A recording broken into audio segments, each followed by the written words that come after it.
انسان اگر سفر میں ہو اور اس کے پاس پانی موجود نہ ہو، یا انسان مقیم ہو یعنی گھر میں ہو اور کسی وجہ سے کسی بیماری کی وجہ سے پانی استعمال نہ کر سکتا ہو، تو اسلام میں اس کے لیے رخصت موجود ہے کہ وہ تیمم کر لے۔ تیمم کا معنی ہے پختہ ارادہ اور قصد کرنا، یعنی پورے طریقے سے دل سے اچھی طرح پاکیزگی کی نیت کرنے کا نام تیمم ہے۔ اس نیت کرنے کے بعد تھوڑا سا عمل اسلام نے ہمیں سکھایا ہے۔ اللہ تعالیٰ کا فرمان ہے قرآن مجید میں کہ پاکیزگی حاصل کرنے کے لیے، وضو کرنے کے لیے یا غسل کرنے کے لیے پانی نہیں مل رہا تو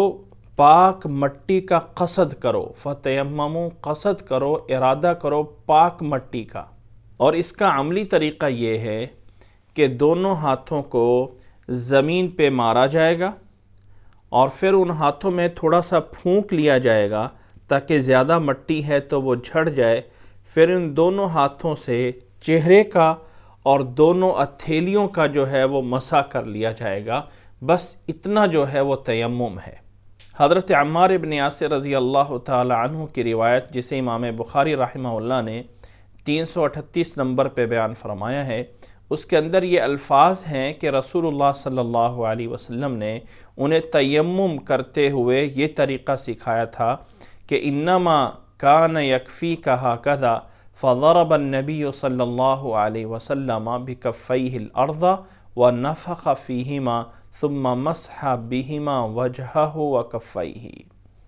کہ اللہ کے نبی صلی اللہ علیہ وسلم نے دونوں ہاتھوں کو زمین پہ مارا اور ان ہاتھوں میں پھر پھونک دیا تاکہ زیادہ مٹی ہے تو اڑ جائے، اور پھر ان دونوں ہاتھوں سے اپنے چہرے کا مسح فرما لیا اور دونوں ہتھیلیوں کا جو ہے وہ مسح فرما لیا، اور یہی ہے جو تیمم ہوتا ہے۔ اور یہ تیمم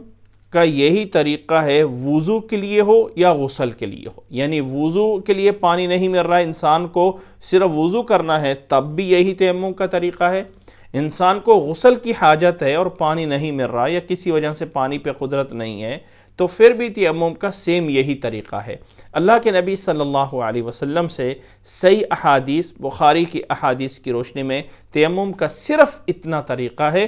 دونوں ہاتھوں کو زمین پہ مارا جائے اور پھر اس سے چہرے کا اور اس طرح جو ہے وہ اپنی دونوں ہتھیلیوں کا جو ہے وہ مسح کر لیا جائے۔